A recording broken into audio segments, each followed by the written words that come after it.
sabe o que acontece? Eu não acho que a resposta seja teórica. A resposta é vital, é pragmática, uma espécie de construcionismo grupal, social, que pode ir desenhando uma lógica outra, que não a da delegação, a do comando, a da massa, a dessa unidirecionalidade. Muito difícil, porque, de fato, estamos tomados por uma espécie de pensamento único, né? em que, às vezes, já nem sequer é visível o né? Que não é um déspota que está lá em cima, às vezes não tem mais déspota, mas tem um regime único que nos atravessa corpos, mente, desejo, alma, etc. Então, eu diria que esse deveria ser pensado radicalmente, que não é necessariamente uma figura, mas pode ser um discurso, um mecanismo,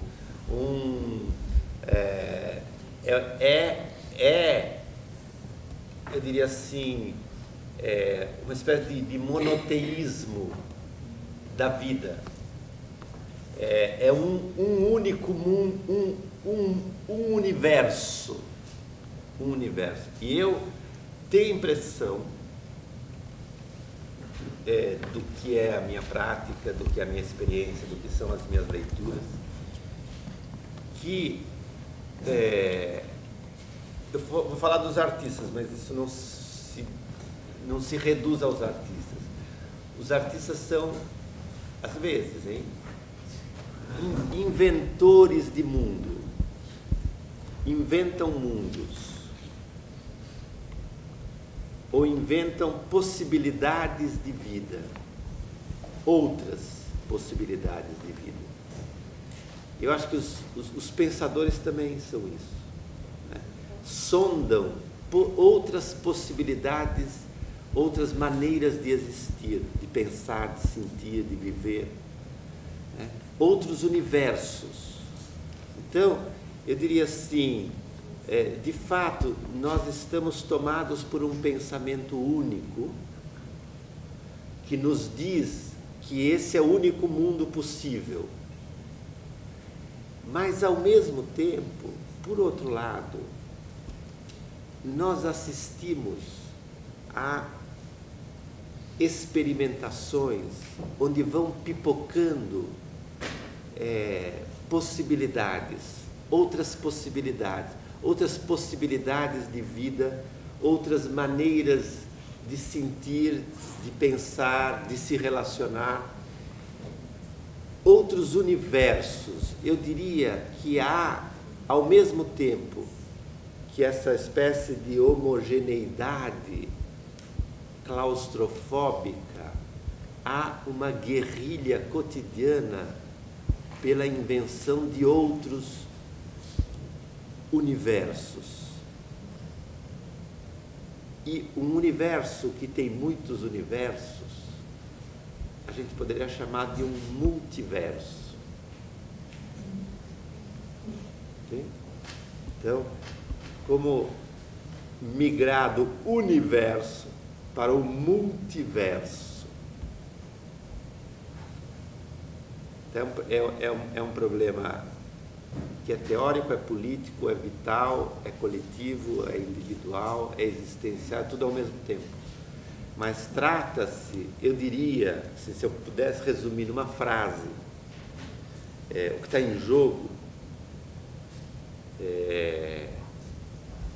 seria uma frase que o Deleuze retomou do Kierkegaard. Um sujeito está num restaurante e de repente ele sai correndo e grita, sai correndo para a rua e grita: um pouco de possível, senão eu sufoco.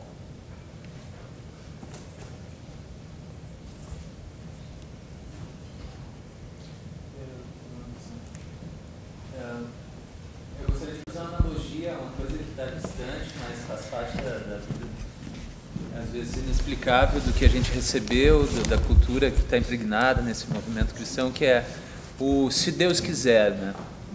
Se Deus quiser, me impõe uma liberdade suposta de que eu não preciso cuidar disso.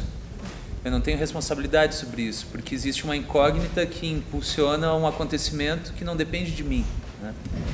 E aí, para usar um clichê de que um amigo meu iniciou um trabalho, para a gente não dizer que é nós mesmos, entre 4 pessoas, que questionando toda essa postura do dono do circo, né, aquela figura que comanda, impõe e dita suas regras, tenta lidar com a multiplicidade dessas funções, então dividida entre esses elementos, esses indivíduos, o que, se tratando de 4 pessoas, fica bons 25% dessa força, dessa potência dividida na mão dessas figuras, que uma vez não contando com um deles, se perde 25% dessa força, a metade, ou até mesmo em 3/4, voltou a estar na mão do um, que se questiona e se condena, e perdeu naturalmente a força. Volta essa figura a ter que tomar decisões pelo grupo, quando nem sempre é confortável se fazer isso. E aí se vê impregnado com os métodos mais questionáveis e antigos disso, né? Aí eu pergunto, no processo de vocês, quando vocês identificam como um problema e depois, como foi colocado aqui, como uma solução, qual o posicionamento do coletivo enquanto isso? Quando vê um sendo bom e positivo a favor da decisão de todos, e é saudável tê-lo, ou quando não, nós entendemos que isso está tentando dominar como um comando geral de massa e voltou a se perder a força, a liberdade acaba sendo questionada.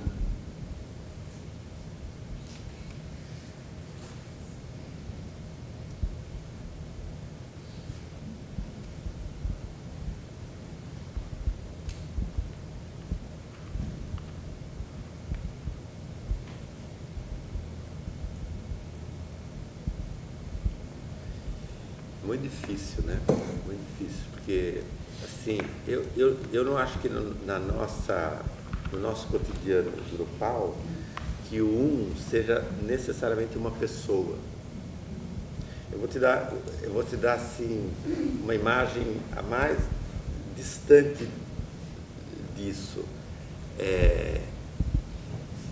Às vezes a mídia gosta de nós. A mídia é um terrível. Ela gosta de tratar da questão arte e loucura. E põe um pouquinho de Van Gogh, um pouco de Artaud, uma certa idealização da loucura, e aí vai lá e faz aquele artiguinho sobre doentes mentais, fazendo teatrinho, que maravilha, inclusão social, etc. Matou. Aí tem que fazer o quê?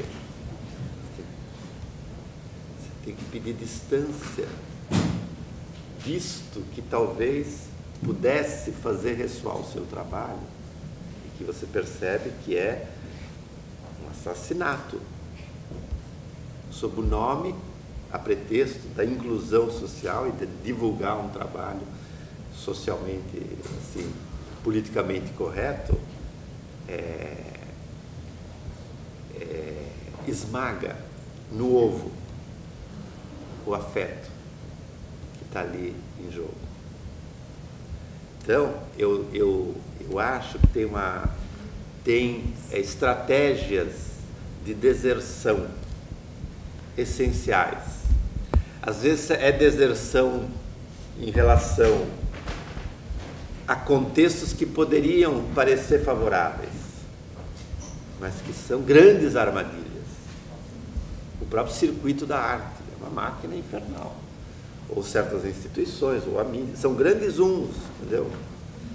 Mas assim, cheios de boa vontade, cheios de acolhimento, né? Aí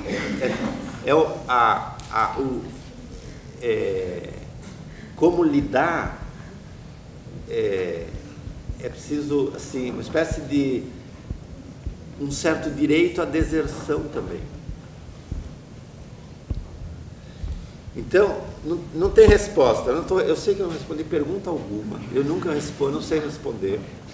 talvez eu possa concluir isso aqui contando uma pequena anedota a respeito. Deixa eu te incomodar.